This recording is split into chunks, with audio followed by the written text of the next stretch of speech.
everybody, KC0 of Yai Tom. Another gorgeous morning here in North Iowa.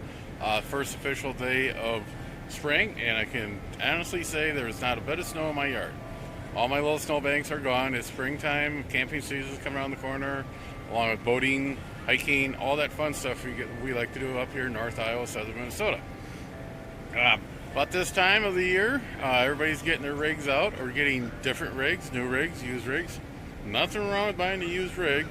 Pooh behind me here is a 1991 Jayco 2300RB. The RB stands for rear bath or rear bedroom, depending on who at Jayco you talk to. It's built on a 1990 Chevy G30 cab chassis of a van. Not Dodge. Dodge is something else. Something you avoid. We bought it. We are the third owner. An older couple had it, and they sold it to a young couple, and we bought it from that couple. The first people took real good care of it, babied it. The second couple used it heavily. Did little maintenance on it. They put gas and change oil and stuff like that. But when we got it, she was in dire need of some TLC, and took about 2 years to get her up to where I felt safe with it, going on trips without worrying about something happening. When you pull the rig, doesn't matter if it's a tow trailer, class A, B, or C, out of storage, and what you want to do is do a good walk around, start taking some notes, check stuff out, and when you get a different rig, doesn't matter, like I said, if it's brand new or used, do the same thing. Now, take a look at what I'm doing, and you can make modifications to suit your rig. It's really hard to lay down one video that says this is how you're going to do it. Every rig's a little different. You got your A's and B's and C's, your tows, your fifth wheels, stuff like that. So, and the owners are a little different. There's some stuff that I'll let slide. It's, cosmetic stuff like that. And there's other people who are just, nope, got to do it. So what I like to do is start out here in one corner, and we'll do a slow walk around it, looking at stuff. Got a fan behind us. Take a look at all your caulking. Any caulking that is cracked, make sure you get it repaired. This trim here is just cosmetic. It just covers up the screw holes. Some people go nuts and want that done, repaired.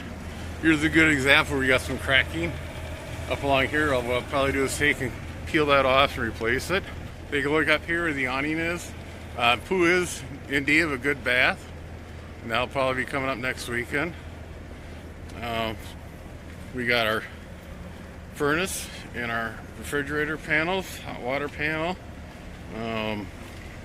storage coming around the back here. We got our ladder, spare tire. So far everything looks fairly decent besides a good tub. Background here, everything looks good. Again, the caulking looks good, needs some wash jobs, and some of the old decals or striping is peeling off. But all in all, it's not that bad. Survived winter fairly good out here. We got a little rust drains here, come around the pipe deal. Look at the front. One thing that's kind of comical, get back up here, is this vinyl on both sides now. Last fall, this one over on this side was starting to do it now, and there did it over the winter. When the sun's shining on it, the vinyl will expand and contract, and it will move around, and it's just kind of got a goop there. So I'll have to peel that off and re-put it in. One thing you want to do is on your tires, again, doesn't matter what you got, we all have tires. Take a look at it on the sidewall, make sure they are not weather checked where they get cracks in them. Tread, it really doesn't matter on RVs. You're not going to wear a set of tires out. What you're going to do is probably have to change them due to the age. Over time, heat cycles, heating and cooling, and during the winter time with the sunshine on them, the weather will actually break down the rubber, and you want to make sure you got strength-wise that rubber in the sidewall is real good. This is our second set of tires we put on her. The first set, shortly after we got it, they were, again, a lot of good tread life, but there's a lot of cracks and damage in the sidewalls. And actually what happened, the first one that went off, the belt broke. We think we hit a piece of re-rod in the construction zone going up to Duluth. Can't really verify it, but the tire guy up there showed us the mark on the tread where it's like the size of a nickel indentation. He goes, yeah, this is where the re-ride hit you, and it caused the belt to broke. And we did go through a construction zone just north of Hinckley on Interstate 35, and there was quite a few cars alongside the road that had tire damage. So I was, probably related to that. But when I contacted the State Patrol office in that area, they said, well, we'll take the report, but there's not much we can do about it. There's no proof of it. But on that, first thing everybody does when they get a rig is to go out and buy a real good tire pressure gauge to go around and check them. And go, I'm going to do it every time before we leave. You're lying. Trust me, I did the same deal. What you want to do is go out and pick up one of these TPM add-on kits. And what they do is they add this little adapter here, monitor, it goes right on the Schrader valve, then there's a display up on the dash. Each tire has their own. You can actually set it up so you can see all what's going on, temperature, pressure. This one you can actually cycle through. Usually I just leave it on the pressure, and I'll monitor that. If one tire pressure seems to be doing something weird, I can flip it over to see what the temperature's doing. And trust me, the first couple of times you take it out, don't freak out like I did. All of a sudden, the manufacturer recommends 80 pounds on these tires, and we weren't even 4 or 5 miles out of town, and my goodness, the tire pressure is up to 90, and it was going up higher, and it's just normal. Run air out of air compressor. You do not have to go out and get nitrogen. There are some tire dealers here in the area that are pushing nitrogen, and they charge quite a lot more for it. The only people that run pure nitrogen in their tires are racing teams. They do that because we know certain gases will expand and contract at a certain rate over every degree of Celsius or centigrade change in temp. The air coming out of your air compressor and the air we breathe is like 78% nitrogen, 20% oxygen, and the rest is made up of other gases. So that's going to expand differently what those, all those percentages are. So I had somebody tell me that he put nitrogen in his tires because it won't leak. Yeah, it's going to leak. The hole gets there. You get a hole in the sidewall or in the tread, the nitrogen will leak out. It's not, it's not going to do a self-sealing trick on itself. But make sure you get a good pressure temperature system and keep an eye on that. Just a quick glance, you can tell if all your tires are up to the right pressure. Also, when you're doing your tire inspection, don't forget the spare. It sits back here. Make sure you got proper inflation in it, and be real careful with it. I had a spare actually explode, peel off the belt, and the only thing it was doing was sitting in the sun. Propane, or better known as propane or LPE, liquid petroleum. We all use it. Most of your tow rigs and your fifth wheels will have 20 or 30 pound removable cylinders. Your class A's and C's more likely will not. B's are kind of up in the air. Some will have removable, some will have fixed tanks. On Pooh here, this is our tank of LP mounted up front here. It's got a main valve, you can shut the system off, a filler valve, a valve to tell you when the tank is full when you're filling it, and a gauge on the bottom, and regulator to drop the pressure down. Now comes the question that will probably light up the comment section. Do you travel with your propane tank open or closed, the valve on it? And I say close the darn thing. Some states, bridges, ferries require, and tunnels require that you have the valve closed for obvious reasons. Other states they do not. And a lot of people don't think much of it. Our oven and stove are manual, and TLJ's done it, and I've done it where you back into it and you actually pop the valve, you don't realize it. A couple minutes later, one of us starts smelling a little bit of LP gas. It doesn't have a self-igniter on it, it's just the idea that you open the valve and stick the match at the burner and away you go. The reason why, I believe, again, this is just my opinion, and let's just get it over with, I'm right and you're wrong. If you don't know who the technologizer is yet, that's his famous line. But if you do get in a wreck with your gas tank, unless it's a real bad wreck, your gas tank is not going to get punctured. If you do rip the gas line off, it's under pressure, and it's just going to spray out what gas is in the line, and that's it. Most vehicles today have a impact sensor on the firewall. When it detects a sudden stop, it will actually shut down the engine and the electrical system. So that pressure in your line, as soon as you bleed it off, the pump's not running, so it won't pump it out. Unfortunately, your LP tank is under pressure, so if you do rip a line open, it's going to spray into that tank as at 0 psi. And the other problem is LP is heavier than air. So if you're sitting in a ditch with that line open, it will actually fill that ditch up with LP. And if you're laying in there because you can't get out your trap, you'll probably suffocate before you burn to death. Due to the fact that LP is not poisonous, so you can breathe it. It's not going to kill you, but it will displace the oxygen, and you'll suffocate. And yeah, there's a chance of fire too. If it does find an ignition source, you won't have to worry about suffocating. So that's why I tell everybody, shut the tank off. And it's amazing, like we'll come here, we'll, we're packing, it's ready to go, we'll fire up the refrigerator and electric. When we leave, it's all shut off. And I've actually forgot to turn it on until late in the afternoon or evening. We'll notice that the fridge is getting a little bit warm. As long as the door is closed and all your food's in there nice and cool, it will stay cold for a long time. You can easily get 6 to 8 hours out of that. So, and if you do open the fridge door to get some out, you notice the light's not on, you dummy, you didn't turn the refrigerator back on. We'll cover the next 3 items all in one swoop due to the fact they all operate on propane or electricity. And we'll go from there, except for the furnace. We have our furnace, back to the refrigerator, and over there the hot water heater. The furnace is down here. What I like to do is just open it up and look around in there. And I'll take the air compressor and turn the regulator down real low, and just spray compressed air in there, just loosen stuff up. Then I'll take the shop vac. Again, just go around. Get anything loose, any spider webs, anything like that, make sure you get those pulled off. Then you make sure you want to put it back together.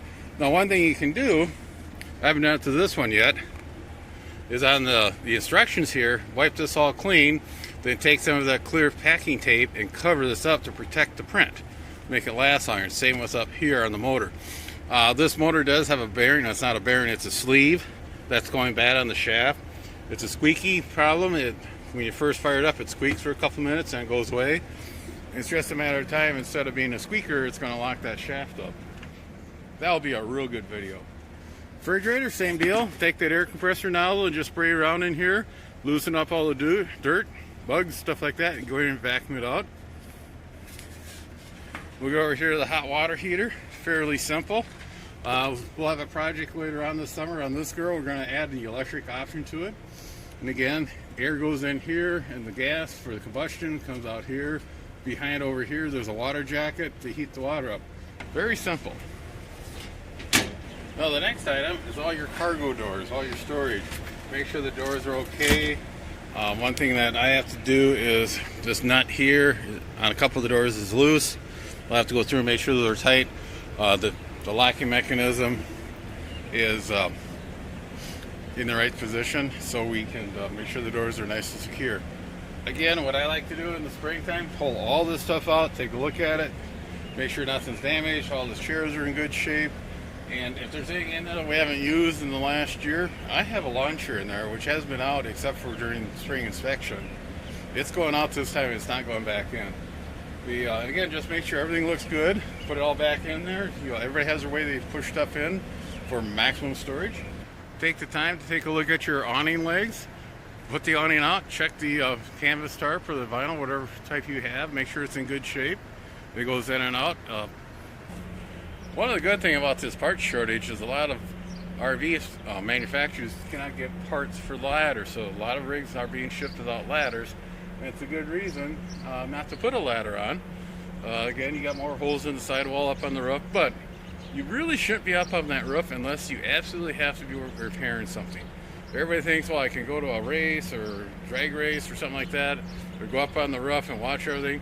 You gotta remember, when you're walking around on that roof, doesn't matter if it's a metal roof like Pooh here or an older rig. The newer rigs are plywood with a rubber membrane across the top. As you're walking around up there, you're putting weight on that roof.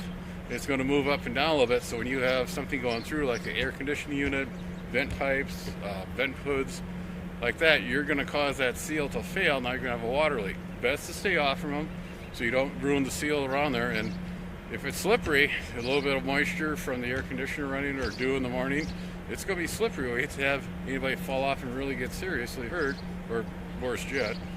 We want to talk with you, not about you.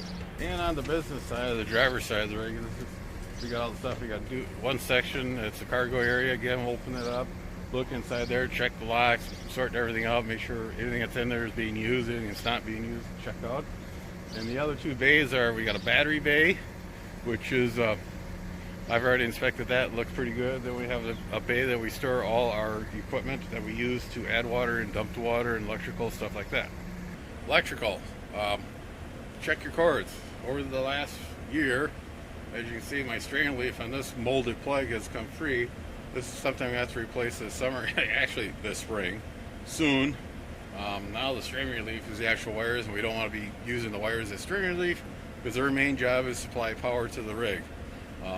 If we start stretching those, it could weaken the copper, break some strands inside. Now our 12 gauge wire is no longer 12 gauge. It could be down to 14 gauge or 16 gauge, and that's going to be a problem. You're not going to be able to carry enough current through there to run the rig and cause heat, smoke, flames, utter chaos. You know how it is. Just typical weekend for me.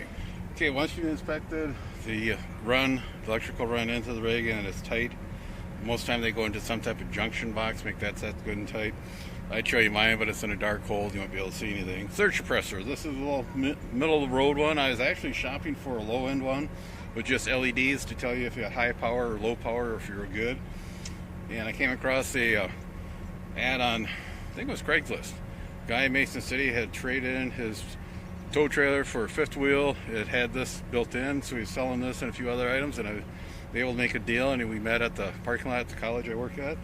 We did the exchange, and this is kind of a nice one. It's got an LCD on it that will tell me the voltage and the current of the legs. This is a 30 amp surge suppressor. There are higher end ones that will connect to your phone through Bluetooth. You can use an app. You can monitor instantaneous. You can see what's going on. A lot of these, when you plug them in or you lose power and the power comes back, there'll be anywhere from a 2-minute to a 3-minute delay. The idea, if your air conditioner is running, you lose power for whatever reason, it's going to allow that high head pressure to bleed off, so you're not starting that air conditioner with high head pressure. That is one way you can destroy an air conditioning compressor. Also, if you can imagine a campground with 100 campers, power drops and it comes back on, all 100 campers are trying to start up their electrical systems. That's why it's a good idea to have a delay on these. The other thing you want to have is a box of assorted adapters. Something 20 amp where you can get a couple outlets, add more outlets when you're out there. Say on the other side you want to plug a few other items in. This is a 30 amp to 20 to 110 adapter if you need to do that. I actually got two of those. Here we have this is a 50 amp plug that goes to a 30 amp in case somebody's using my 30 amp on that post I'm in. And here is a twist lock for the generator, another twist lock to 30 amp. This is for, to get on the generator. Another 50 amp to a 30 amp. And if you're really getting a bind, this is a 120 to 30 amp. If you use this one, you want to be careful that you do not get over 20 amps on your system, because it will start tripping breakers. So if you need to run your air conditioner, make sure you don't fire off like the microwave and stuff like that. Along with your electrical system, you should take a look and know where this is. This is our power distribution panel. Those circuit breakers on the right are where the power comes in. It feeds some of the 120 appliances in the camper. It feeds the charger, which is on the left side. Then down those little blue and red things, those are fuses for the 12 volt line. Take some time, like I did, on this label. I sat down one weekend with the label machine, made up some good labels, found out what each circuit does, just simply by turning it off and go around and see what's not working in the camper. Or unplug them all, then slowly put the fuses in on the 12 volt side, see what circuit comes up, identify it, label it. Makes it a lot easier when you're troubleshooting and repairing. If you trip the breaker or blown a fuse, just by what is not working, you come here, you can pull it out, put the new one in. Before you re-energize that circuit breaker, replace a fuse, make sure you took that dead short, that load off. You may have too much loaded up on that circuit, or something's a dead short. Remove that, because if you don't, as soon as you plug in the fuse and reset the breaker, it's going to snap or blow open. The reason you want to have a surge suppressor on your system, a lot of the power pedestals you have in campgrounds are old, they may be worn out, wiring may not be up to snuff. or it could just not be a good install. They wear out. The more they get used, the connections on that plug receptacle will get worn out, and you may not, your plug may go into that receptacle, but it may not get a good tight fit. Another reason, thunderstorms. You may have a lightning hit nearby and send a surge down the line. Or like one of my sisters, she was out camping, this little private campground. There was a company there trimming trees. They were a professional tree trimming business. And if you ever look at a power pole, that top upper line is your ground line. That's your, that's connected to a rod in the ground at the bottom of the pole. But the next line down is your kilovolt line. That could be anywhere between 15,000, 35,000, 40, what's next? 15, 30, and 45,000 volts, depending on how that part of the grid was designed. And what had happened, they had dropped the tree branch, it broke the wire that fed the transformer, which looks like a garbage can that's mounted on the bottom of the pole, or it could be on the top, up halfway at the pole.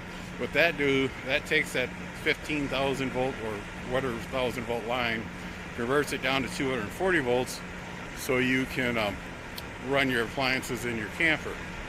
What had happened, that line got knocked free and it hit the output of that transformer, so it sent 15,000 volts into the campground, and everybody was sitting around. It was about 4 or 5 in the afternoon. They were sitting there around the campfire thinking about making supper, and my sister said at first it sounded like popcorn, then it sounded like gunfire.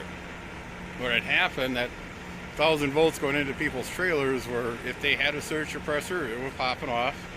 They will take that surge, sacrifice themselves to protect the trailer. And the bigger pops were stuff in the camper, the ones who did not have a surge suppressor. She did not have one. She lost her power distribution box. She lost a microwave. The light bulbs, she still had incandescent light bulbs in the rig. The filaments all were vaporized, and the bulbs were silver from the inside from that filament. The microwave door was open. She remembers having it shut, and it was destroyed. We popped the cover off just to see what the control board, it was toast. So the bang was loud enough it caused that microwave door to pop open. So I'm not sure how good that latch was. It probably destroyed the latch. That's why you should have a good, or just a surge suppressor on your system. Water. Make sure, spin around here, on your water, it is, make sure your city connection has a cap on it. Always make sure your tank water has a cap on it. Tank has a cap on it. Very important we keep this area clean. Normally most people, when they go out camping, boondocking, or you may have water in your tanks up to 14 to 20 days, depending on how good you are in conserving water, or how your needs are out there. If it's a short trip, you go in and splurge, use your water up, but you should have a dedicated hose for the water. Make sure you put caps on the hose. It's surprising how many people do not put caps on their hose. Well, that's in storage in the back bay. You may have a little critter goes in there, hey, wow, this is a nice place to lay my eggs and make a little home, a little den, and we don't want that in our water supply. So make sure you cap them. Also, when you go to hook everything up, turn that faucet on, do a 5 count, shut it off, hook your hose up, turn it on, do a 5 count. Then what you should have, try not to fall here, some type of filter. This is a blue Camco one. These go down to, I think these are like rated at maybe 10 microns. Anything smaller, or it'll filter out small particles out of the water. There's also white ones. They go down to a 1 micron. This has charcoal to help eliminate odors. The white ones do not have the charcoal to eliminate odors. They just filter. You want to get that water as clean as possible so when it goes in that tank, so it's not going to get stale or go bad on you. Again, flush your hose out, put this on, flush this out, then put the adapter to go in here, flush it out, then connect it to the system and fill your water tank. What I do is I leave the drain valve on the bottom of my water tank open until it's full, then I close that. That gives me a chance to get any sediment or anything in that tank on the bottom to get flushed out.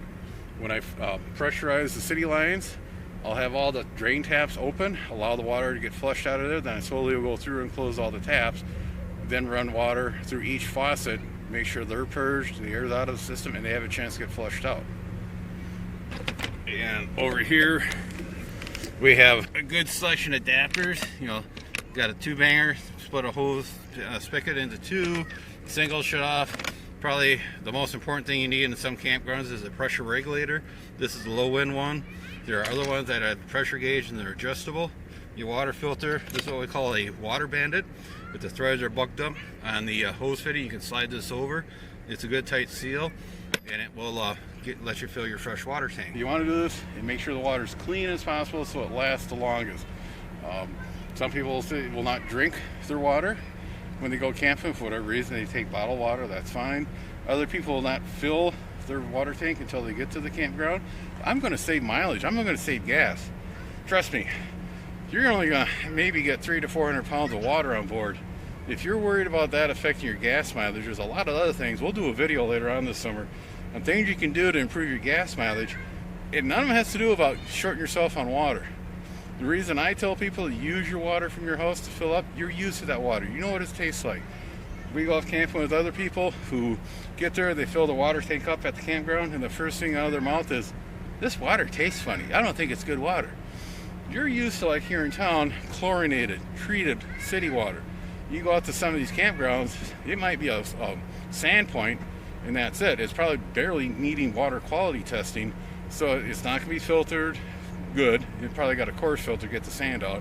It's not chlorinated, it's not treated in any way, it's just pumped out and you're drinking it. Yeah, it's going to taste funny because you're not used to it. Now for the smelly subject. We're going to be playing with the stinky linky here.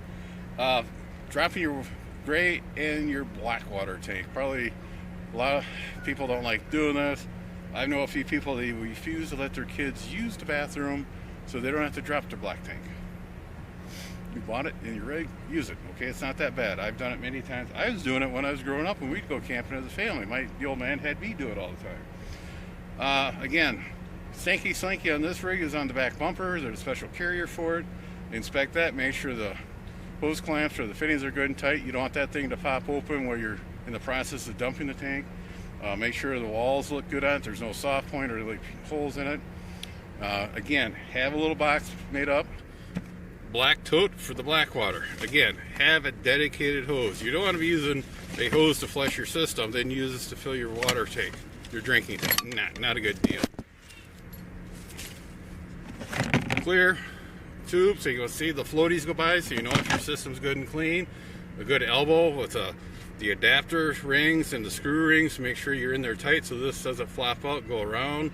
A couple, these actually come off the stinky slinky. When you buy them, make sure you hold on to these, because if you lose the cap on your rig down there, if you happen to lose that cap, you got one of these to replace it, and that's a good misdemeanor. You can get ridden up pretty good and a healthy fine not having that travel down the freeway found out. Most important deal is some type of gloves, either these Comco ones, or you can buy those heavy duty latex work gloves, nursing health gloves, something to protect your skins while you're dumping the black tank. We've gone pretty much all the stuff outside. A couple things I forgot to say is, when you're doing your original walk around, if you can turn your marker lights on outside, hit those so you see if you got a bulb burnt out. If you haven't, try to convert those over to LEDs so they last longer. We'll move inside here, and quite a few videos ago we did replace all the bulbs in here from incandescence to an LED style bulb. It really cut down the power draw. We can get more time off our batteries. We'll come in here, check the refrigerator out. Good time to take the refrigerator, everything out, what I'm storing, hiding from TLJ. Wash everything inside real good, shut the door. The water heater and the furnace, we can't do much from the inside. On the furnace, tilt down here. This grill here is where the furnace is. This mainly draws 100% outside air to heating it. This is just an access panel, but make sure when you're vacuuming, vacuum this down. The water heater is over here. It's inaccessible, so don't worry about that. Now that we got refrigerator cleaned up, ready to go, the furnace and the hot water heater, we'll come back here, check out the grill. Again, take these burner covers off, lift this up, get in at the shop vac, vacuum in there, do a visual inspection. You're going to say, well, I'm not sure what I'm looking at. Just take a look in there so you have an idea what this should look like, and if something changes, you know, hey, something's not right. Then come down here, come down here to the stove. I think I've had this thing lit once. I was chasing a bad smell, thought we had a dead mouse. I thought, well, maybe it's something here in here, and it wasn't in here. Actually, what it was, somebody had dropped some milk and it was in the furnace intake. Thank you, Lacey. Once everything looks good and it's cleaned up, so open up your tank of LP, or propane now, and start here in the back, because this is the last appliance that I know it's on the line, and light the burners. They may not light a little bit, because that LP gas in the line, propane in the line, may have gone stale. It may not burn, it'll burn, but it's at a lower BTU output, so the flames may be soft. They don't come up. Light the stove off, let it run for a couple minutes, shut them down, fire up the hot water heater if you have water in the system, test it out in propane, fire up the furnace, make sure it sounds okay, it's all running. Do the same thing with the furnace, run it on LP, shut it down if everything's working again. Then check the furnace out, is it on the electrical. You know, if this is a two-way system, so we can use 120 shore power or gas, propane gas, to cool our refrigerator. The furnace is strictly gas. Right now the hot water heater is strictly gas, but you may have one that runs on electric, so make sure you check that on electric if you have water in the system. Thermostats, ours is located back here. What I'll do, I'll just pop the cover off, carefully look inside, don't blow on anything. If you see some dust, blow lightly with your mouth, just to pop that dust, or the cat hair, dog hair, whatever type of pet you have off. Those are fragile inside, so you want to take it kind of easy. Now, as you can tell, I was talking about on your furnaces and your hot water heater and your refrigerator, if they run on electricity, good, make sure they work on that. If they don't, do like we're going to on the hot water heater. We're going to add that hot water element, electric element, to it here this spring. And what we did in our roof air conditioning, most of these Colemans come wired, pre-wired for electric heat. It's a small coil you put in there. This one, the only thing I had to do is change out the thermostat. I could not find the correct label, so I just made my own labels. That element plugged right in there, and we have fan on low with heat, fan on low with no heat, just circulate the air around, which is kind of nice to have. Then the fan high with nothing. Then we have low fan with cooling and high fan with cooling. It's kind of nice to have that heat option if you're at an RV park or a full hookup and it's a little chilly at night. You can actually run on electricity, and it's not going to waste your propane. One thing you should do when you test run these two screws come off. I don't know if we can see the air filter that's in here, and I can tell right now it's grunny. It needs to be cleaned. That's a washable filter. You just pop this cover off, those elements come out, run them water through them on a sink, and they will let them dry and put them back in. They're all set to go. And again, check that about the middle of the summertime, 4th of July weekend's a good time to test them. Check them, see how much dirt has accumulated in there. Anytime you can run on electric, and when you're in an RV park or campground, you're going to save that propane, which you need when it gets really cold or when you're really in trouble. One of the things we do before we put Pooh to bed for the winter is make sure that LP tank is full, the batteries are good set. We've actually had to use this as a little lifeboat. We lost power in the house, we had to move out here for a couple hours. A couple other items you want to make sure you check on your list. Flashlights and first aid kit. We have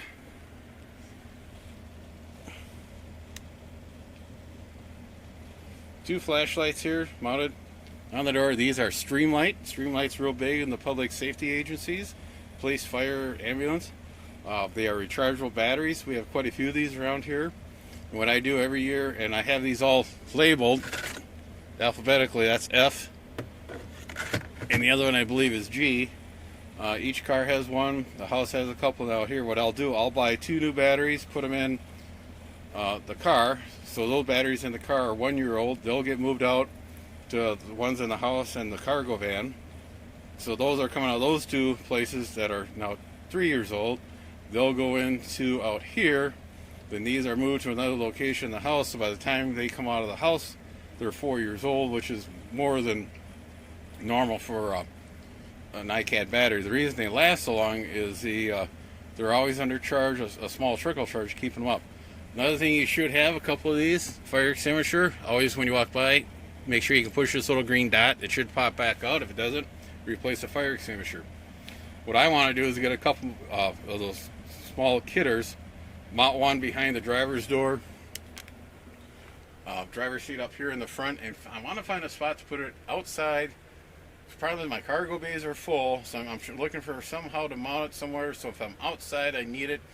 I don't have to try to get it in here, to get it and go out there and put the fire out or something. It could be the neighbor's truck engine could have caught fire, something like that.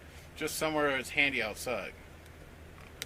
The other thing you should have, again, ours is mounted by the door because 90% of the times you're going to get injured is outside. This is just a small first aid kit.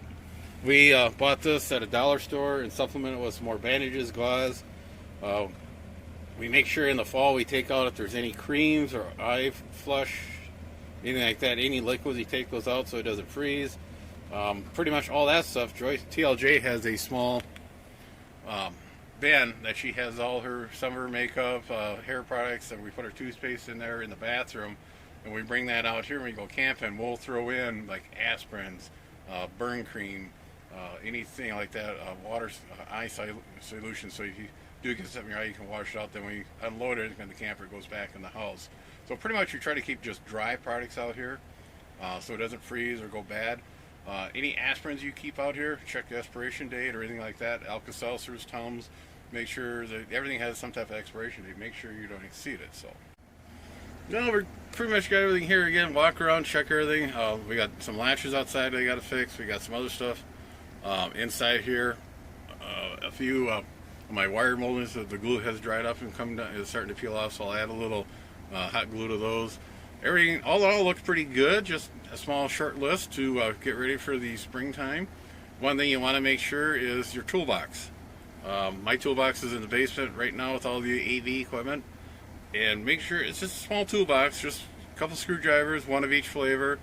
You're going to find out that a lot of the screws in your camper, your RVs, have a square head where you put the screwdriver in. It's not a Phillips, it's not a straight blade, it's a square that's cut into the head. So make sure you get the proper tip on that.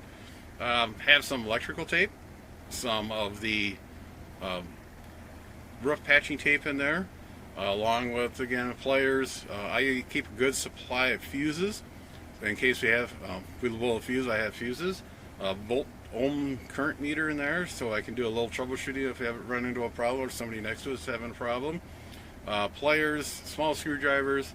You turn it on. That's what I was trying to think about earlier. If you have a puncture, a small chunk of a Turnabon tape over the opening, it's amazing how good that stuff is. The only problem is it's a real pain in the butt to peel it off to do a proper repair. Just have that in a location you can get to, and again, check the batteries. If you have any AA's or AAA batteries in the camper, I don't like to keep those over the winter in the camper.